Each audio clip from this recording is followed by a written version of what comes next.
إن الحمد لله نحمده ونستعينه ونستغفره ونعوذ بالله من شرور أنفسنا ومن سيئات أعمالنا من يهده الله فلا مضل له ومن يضلل فلا هادي له وأشهد أن لا إله إلا الله وحده لا شريك له وأشهد أن محمدا عبده ورسوله يا أيها الذين آمنوا اتقوا الله حق تقاته ولا تموتن إلا وأنتم مسلمون يا أيها الناس اتقوا ربكم الذي خلقكم من نفس واحدة خلق منها زوجها وبث منهما رجالا كثيرا ونساء واتقوا الله الذي تساءلون به والأرحام إن الله كان عليكم رقيبا يا أيها الذين آمنوا اتقوا الله وقولوا قولا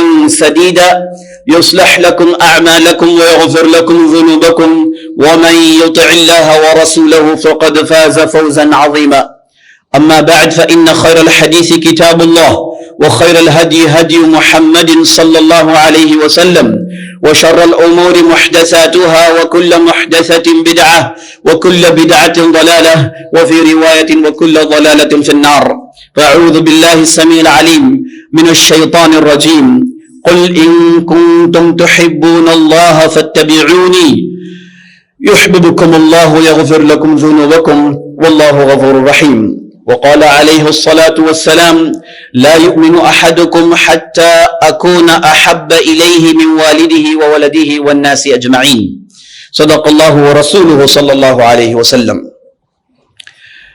تمام قسم کی تعریفیں و بزرگی و بڑائی اللہ رب العالمین کے لیے ہے جو مالک ارض و سما ہے، خالق کائنات ہے، رب العالمین ہے۔ لاکھوں کروڑوں درود و سلام ہو محمد بن عبداللہ الہاشمی پر جنہیں اللہ تعالیٰ نے سارے کائنات کے لیے رحمت بنا کر مبعوث کیا۔ میں اللہ رب العزت کی بارگاہ میں دعا کرتا ہوں کہ اللہ تعالیٰ جس طرح ہمیں اس مبارک مجلس میں جمع کیا ہے اسی طرح ہمیں جنت الفردوس میں جمع کریں، آمین یا رب العالمین۔ ایک صحابی جن کا نام سعید بن عامر الجمحی ہے، انہیں عمر بن خطاب رضی اللہ عنہ کے زمانے میں حمص کا گورنر بنایا جاتا ہے جو سیریا کے اندر ایک مشہور علاقہ ہے۔ یہ وہاں کی گورنری کر رہے ہوتے ہیں اور بڑے ہی نیک صالح انسان تھے، اللہ کے رسول کے صحابی ہیں، مزید کہنے کی کوئی گنجائش نہیں۔ سعید بن عامر الجمحی جب وہاں کے گورنر تھے انہوں نے بہت ہی زبردست انداز میں انتظامات کیے تھے اور رعایا بہت ہی خوش تھی، لیکن ان کے ایک کرتوت کی وجہ سے یا پھر ان کے کام کی وجہ سے وہ قوم بڑی پریشان تھی۔ عمر بن خطاب رضی اللہ عنہ کے پاس یہ شکایت پہنچتی ہے کہ سعید بن عامر الجمحی وہ جب پبلک کے درمیان ہوتے ہیں اچانک انہیں غشی سی طاری ہو جاتی ہے، اچانک کھوئے کھوئے نظر آتے ہیں، ہماری بعض باتوں کو وہ سنتے نہیں کیونکہ ان کی کیفیت ہی کچھ عجیب سی ہو جاتی ہے۔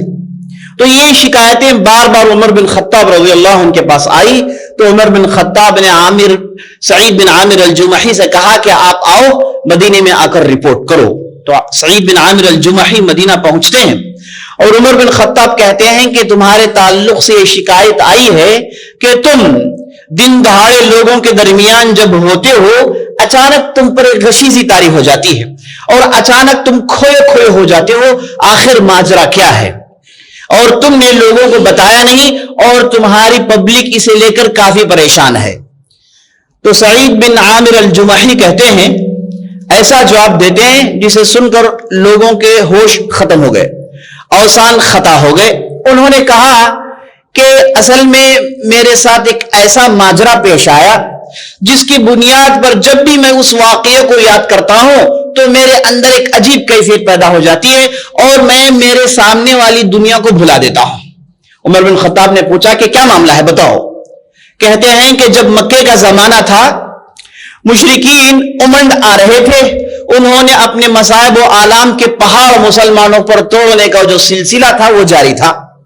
ایک مرتبہ مشرکین مجھے پکڑ لے گئے، اس وقت میں نیا نیا مسلمان ہوا تھا، تو مجھے وہ اچک لے گئے اور مجھے انہوں نے رسیوں سے باندھ لیا، مجھے جگڑ لیا اور مجھے طرح طرح کی اذیتیں دینے لگے، مجھے وہ مارتے رہے، پیٹتے رہے، میں تمام چیزوں کو جھیلتا رہا۔ لیکن جب اذیت حد سے زیادہ بڑھ گئی تو انہوں نے کہا کہ اے سعید، اگر تو اس اذیت سے بچنا چاہتا ہے تو ہمارا ایک کام کر دو، اگر تم وہ کام کر دو گے تو ہم تمہیں رہا کر دیں گے۔ سعید چونکہ انتہائی اذیتوں کو جھیل جھیل کر ان کا جسم جھجر ہو گیا تھا، تو انہوں نے کہا کہ بتا دیں کہ آپ کو کیا چاہیے۔ تو انہوں نے کہا کہ تم نبی صلی اللہ علیہ وسلم کی گستاخی میں، ان کی شان میں چند برے الفاظ تمہیں کہنی ہے، اگر تم وہ کہہ دو تو ہم تمہیں چھوڑ دیں گے۔ پہلے تو سعید بن عامر الجمحی نے اعراض کیا، کہا کہ نہیں، میں ایسا نہیں کر سکتا، ہم مومنین کا ایمان ہے نبی صلی اللہ علیہ وسلم کی عزت کرنا، آپ صلی اللہ علیہ وسلم کی محبت ہمارے ایمان کا حصہ ہے، کوئی مومن نہیں ہو سکتا جب تک کہ وہ نبی صلی اللہ علیہ وسلم کے لیے انتہائی عزت کا مظاہرہ نہ کر لیں۔ تو انہوں نے پہلے اعتراض کیا، لیکن جب اذیتیں انتہائی بڑھ گئیں، انتہائی سخت اذیتیں، انہیں مارتے تھے، پیٹتے تھے، انہیں باندھتے تھے، ان کے پیچھے انہیں گھسیٹتے تھے، یعنی ان کی چمڑی کو انہوں نے ادھیڑ دیا، جسم سے لولہوا، جسم جو ہے خون کے فوارے نکالنے لگا۔ تو آخرکار مجبوری میں انہوں نے نبی صلی اللہ علیہ وسلم کے حق میں 2-3 الفاظ کہہ دیے، مشرکین انہیں خوش ہو کر چھوڑ دیا اور یہ دوڑ کر نبی صلی اللہ علیہ وسلم کے بارگاہ میں پہنچتے ہیں، کہتے ہیں یا رسول اللہ، مجھ سے وہ غلطی ہو گئی جو ہونی نہیں چاہیے، کسی بندگان خدا، کسی بندے مومن سے ایسی غلطی سرزد نہیں ہونی چاہیے، یا رسول اللہ میں نے آپ کی گستاخی میں چند الفاظ کہہ دیے۔ تو نبی صلی اللہ علیہ وسلم کچھ نہیں کیے، اللہ نے قرآن میں آیت نازل کیا، اللہ نے کہا الا من اکرہ وقلبہ مطمئن بالایمان، مومن کے لیے جائز ہے کہ وہ اپنی جان بچانے کے لیے ایسی باتیں کر دے جو اسلام کے خلاف ہیں، ہاں ان کا دل ان چیزوں سے پاک ہو، دل صاف ہو، دل ایمان سے بھرا پڑا ہو، دل مطمئن ہو، اگر زبان سے چند الفاظ نکل بھی گئے تو انشاءاللہ کوئی حرج نہیں۔ تو اللہ نے قرآن میں ایک نازل کی، تو نبی صلی اللہ علیہ وسلم نے سعید کے سامنے اس آیت کو پڑھی تو سعید کو بڑا ہی سکون و چین محسوس ہونے لگا۔ لیکن اس کے بعد سے جب بھی وہ اس واقعے کو یاد کرتے ہیں تو وہ ساری دنیا کو بھلا دیتے ہیں، انہیں اس واقعے کا اتنا غم تھا کہ وہ غم کی وجہ سے ان کی طبیعت میں تبدیلی آنا شروع ہو گئی، وہ کھوئے سے ہو جاتے تھے اور انہیں انتہائی پریشانی ہوتی، اور قیامت کے دن اللہ کے سامنے اگر مجھ سے یہ سوال کر لیا گیا تو میں بارگاہ عزتی میں کیا جواب دوں گا، یہ چیز انہیں کھا رہی تھی۔ تو جب بھی وہ عوام کے سامنے جاتے تو کبھی کبھار ایسے واقعات پیش آ جاتے تھے۔ تو اس واقعے کو پیش کرنے کا میرا مقصد یہ ہے کہ نبی صلی اللہ علیہ وسلم کے صحابہ وہ لوگ تھے جنہوں نے نبی صلی اللہ علیہ وسلم سے سب سے زیادہ محبت کی، ان سے زیادہ کسی نے آج تک محبت نہیں کی۔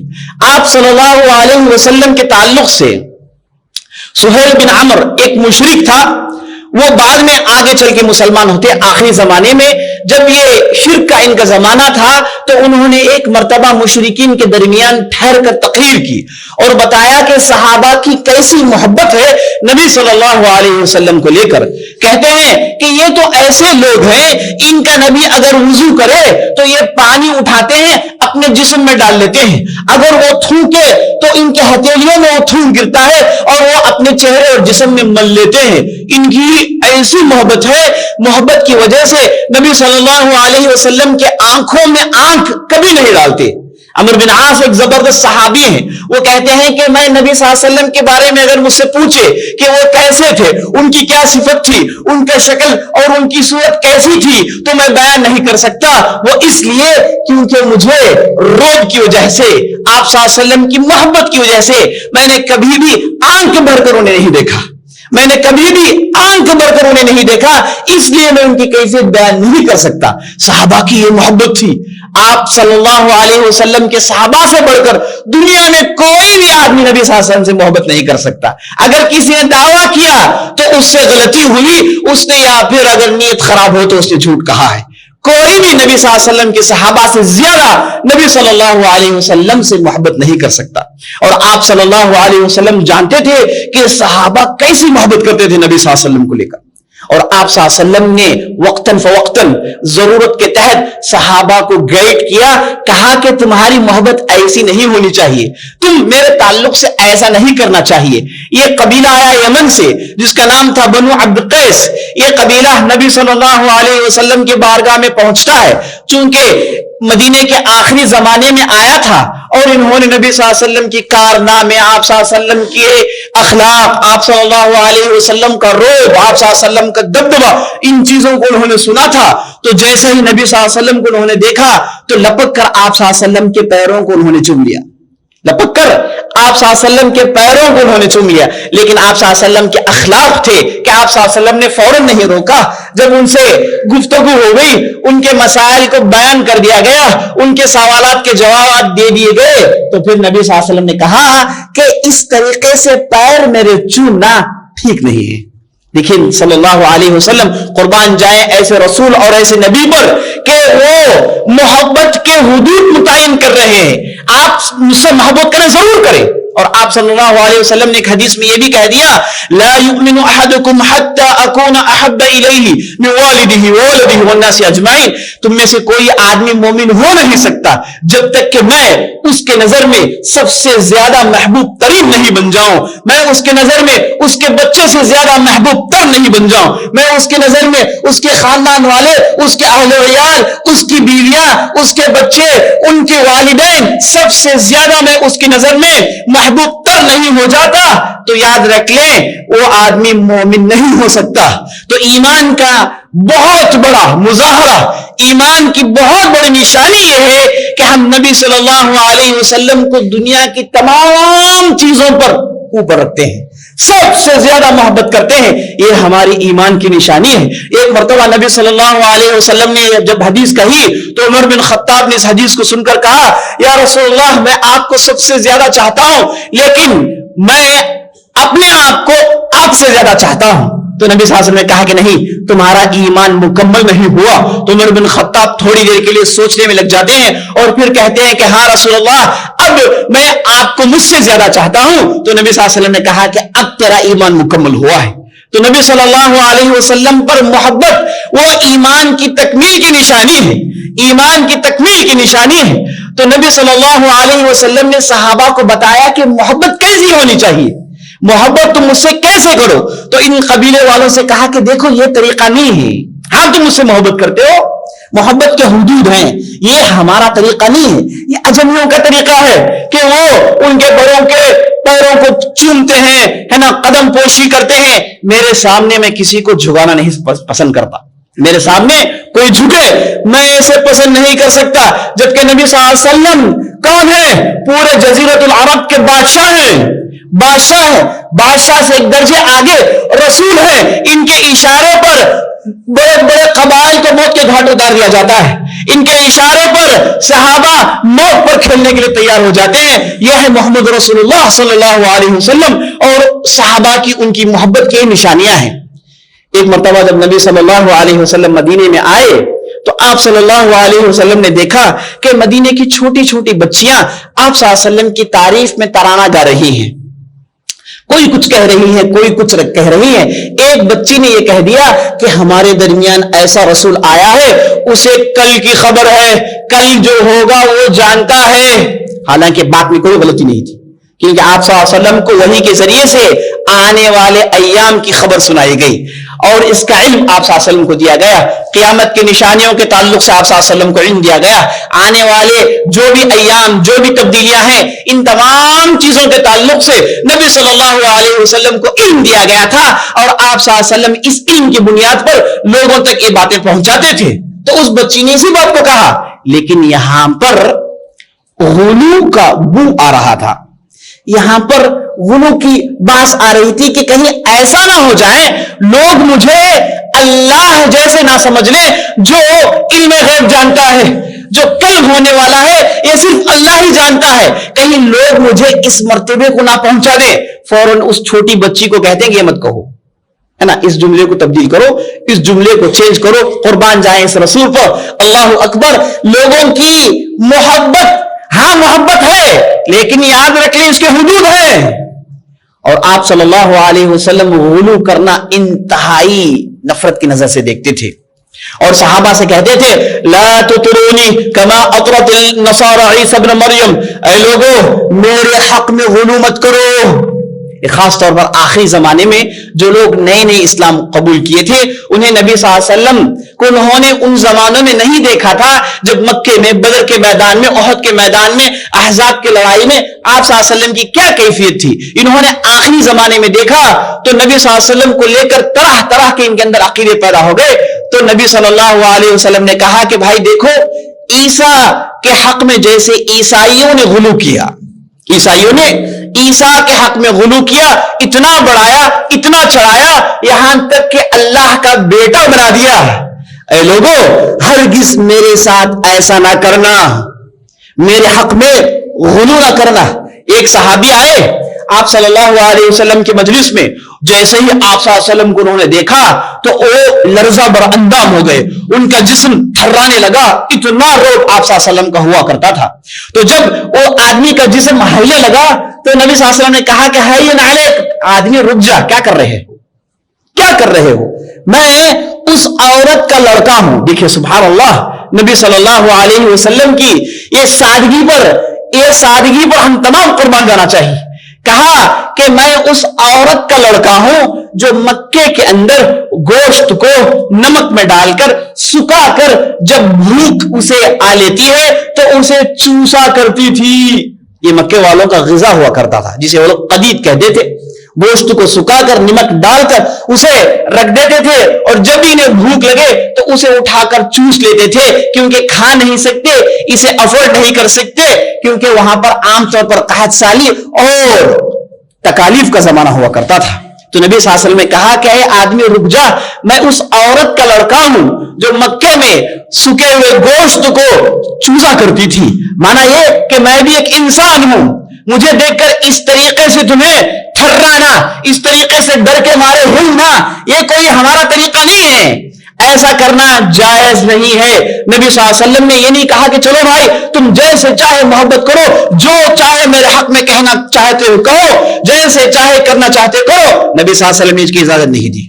آپ صلی اللہ علیہ وسلم نے محبت سکھایا, کہا کہ مجھ سے محبت تمہیں کرنی ہی کرنی ہے, لیکن ساتھ ساتھ اس کے حدود بھی بتائے کہ آپ اپنی منمانی نہیں کر سکتے, حدود ہیں.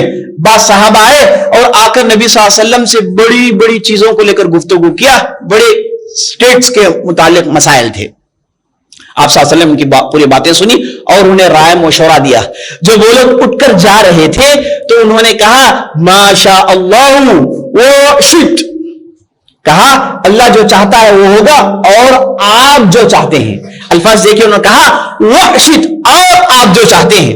نبی صلی اللہ علیہ وسلم نے کہا کہ رکو, کیا کر رہے ہو, کیونکہ تم نے جو واو کا جو استعمال کیا ہے جس کا معنی اور ہے, اس میں کہیں اللہ اور میں ایک ہونے کا خدشہ آ جاتا ہے نا.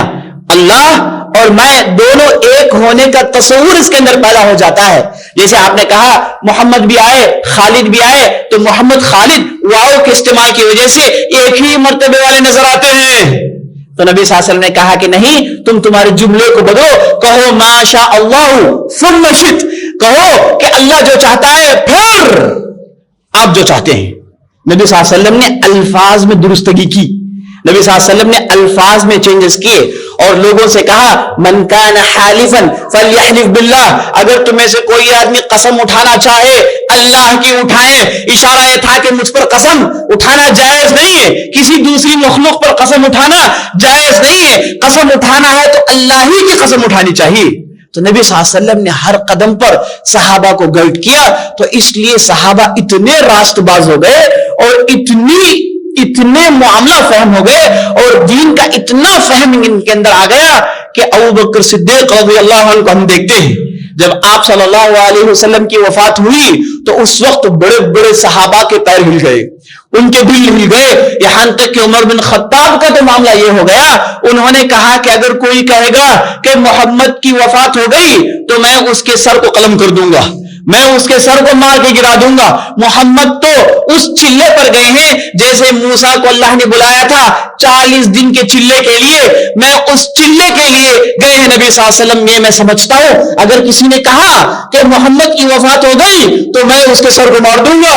عمر بن خطاب رضی اللہ عنہ کا معاملہ یہ ہو گیا, لیکن ابوبکر صدیق جو ان سے زیادہ دین کو سمجھتے تھے, ان سے زیادہ نبی صلی اللہ علیہ وسلم کے قریب تھے, ان سے زیادہ قرآن کو سمجھتے تھے, ان سے زیادہ اسلام کی تعلیمات سے واقف تھے, انہوں نے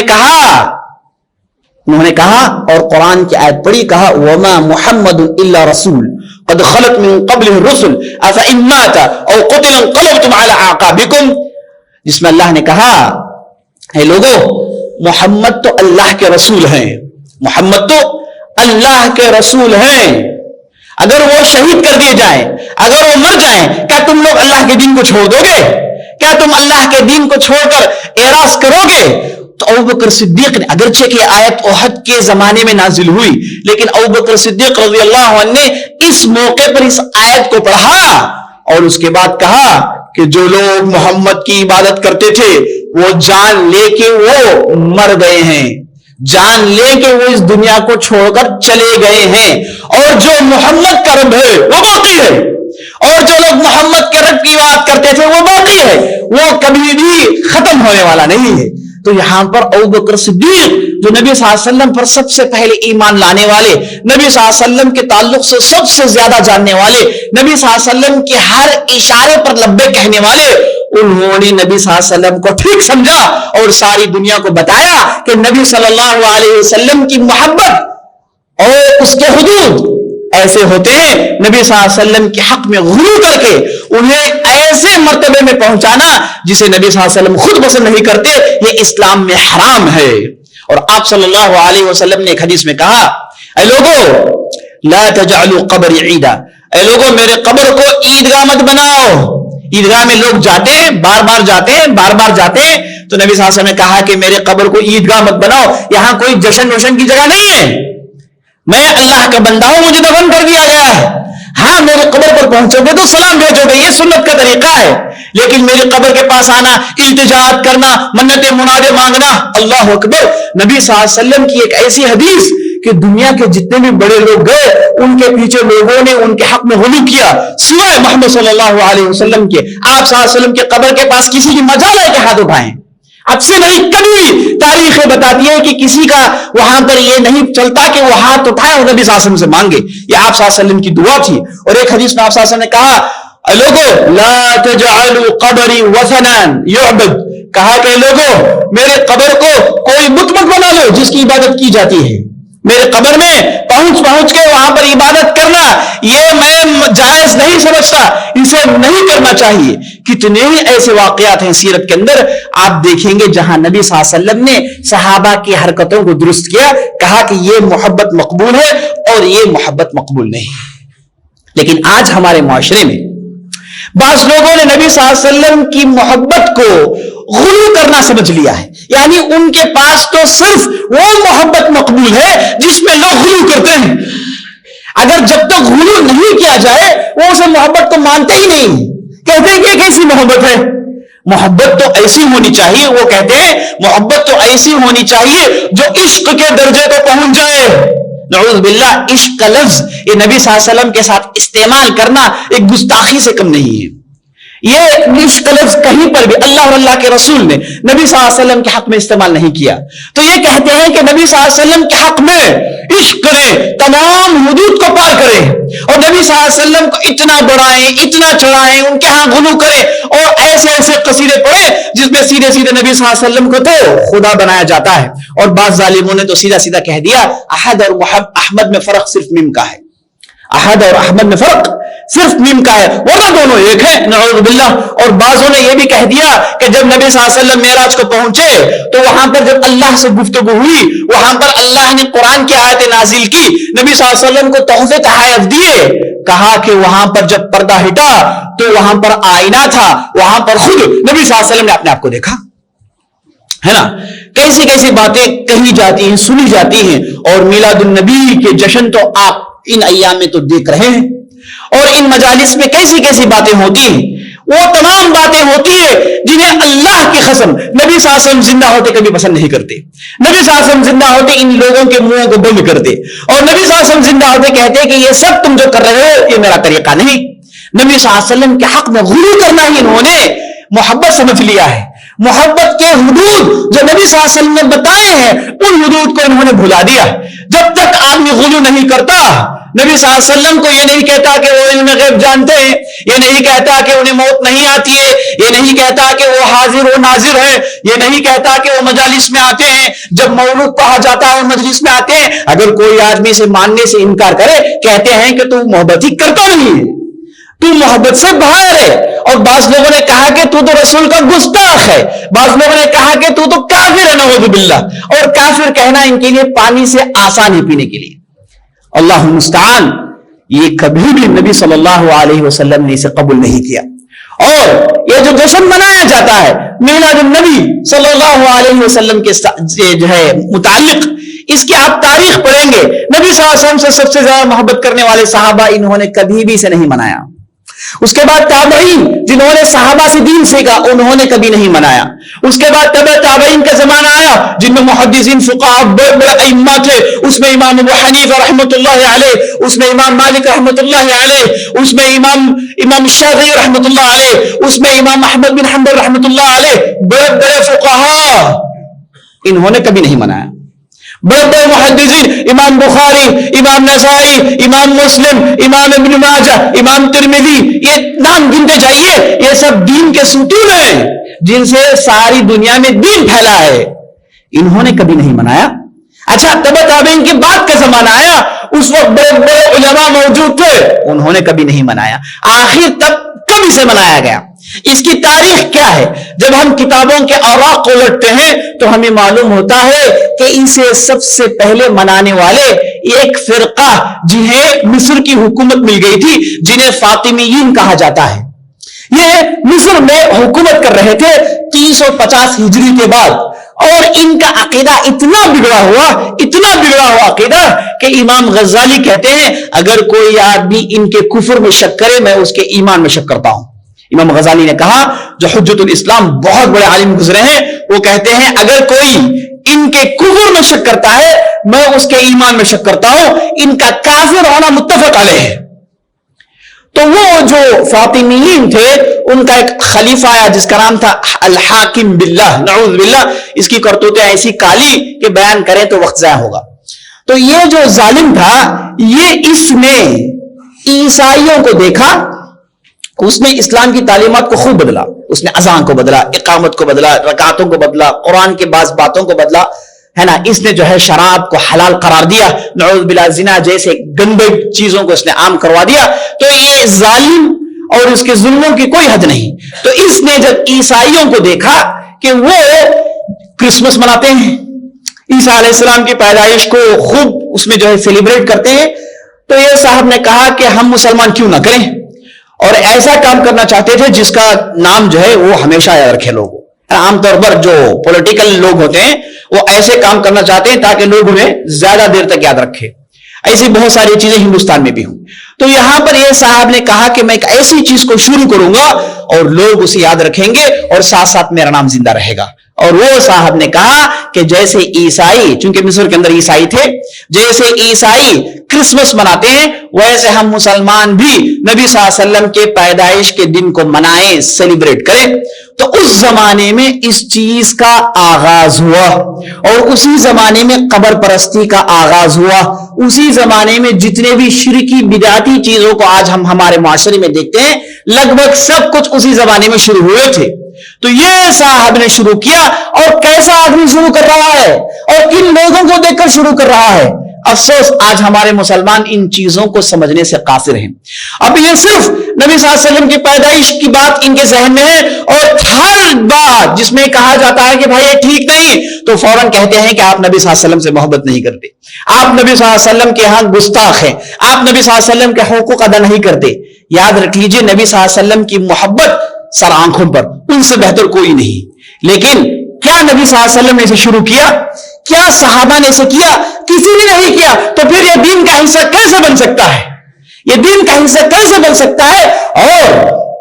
اور تو اور یہاں تو صرف میں میلاد النبی کی گفتگو کر رہا ہوں، لیکن اس میلاد النبی کے نام سے جو جشن منائے جاتے ہیں اور جو وہاں پر حرکتیں ہوتی ہیں، وہاں پر جو خلط ملط ہوتا ہے، اس کا تو ایک الگ ہی موضوع ہے۔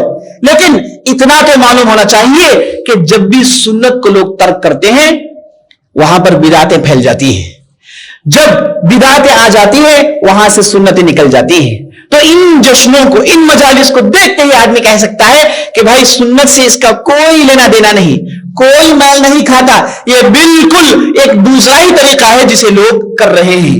تو اللہ سے دعا کریں کہ اللہ سبحانہ و تعالی ہم اور آپ کو دین کی صحیح سمجھ دیں اور دین پر صحیح عمل کرنے کی توفیق دیں، اور نبی صلی اللہ علیہ وسلم کے ہاتھوں قیامت کے دن آب کوثر پینے کی توفیق بخشیں، کیونکہ جب آب کوثر کو دیا جائے گا تو اس وقت بعض لوگوں کو ملائکہ آ کے دھکے دے کے پیچھے ڈھکلیں گے، دھکے دے کے انہیں پیچھے ڈھکیلا جائے گا۔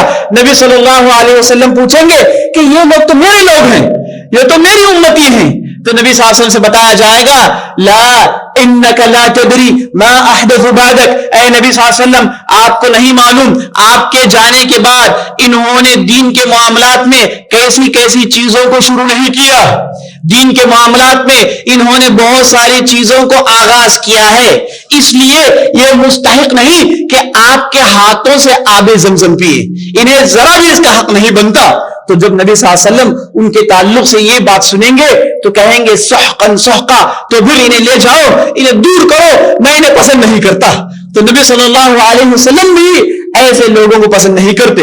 جب بعض لوگوں سے کہا جاتا ہے کہ بھائی یہ بدعت ہے، اسے نہیں کرنا چاہیے، کہتے ہیں کہ آپ جو مائک میں بات کرتے ہیں تھوڑی سنت ہے، آپ نے اے سیاں لگا لی ہیں، آپ نے فین لگا لیے ہیں، آپ نے لائٹ لگا لی ہے، آپ کار میں جاتے ہیں، آپ فلیٹ میں جاتے ہیں، آپ کپڑے پہنتے ہیں، مختلف چیزوں کو استعمال کرتے ہیں، یہ کیا نبی صلی اللہ علیہ وسلم نے کیا؟ کیا یہ نبی صلی اللہ علیہ وسلم کی سنتیں ہیں؟ تو ان نادانوں کو یہ بات نہیں معلوم کہ بدعت اسے کہتے ہیں جو دین کے نام سے، ثواب کی نیت سے، اجر حاصل کرنے کے لیے جب آدمی کرتا ہے وہ چیز بدعت بنتی ہے، ورنہ ان چیزوں کو عادات کہتے ہیں۔ یہ انسان اپنی سہولتوں کے لیے ہر زمانے میں کرتا رہا۔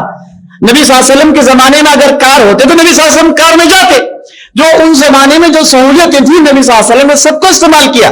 تو یہ سہولتیں ہیں جنہیں عادات کہا جاتا ہے۔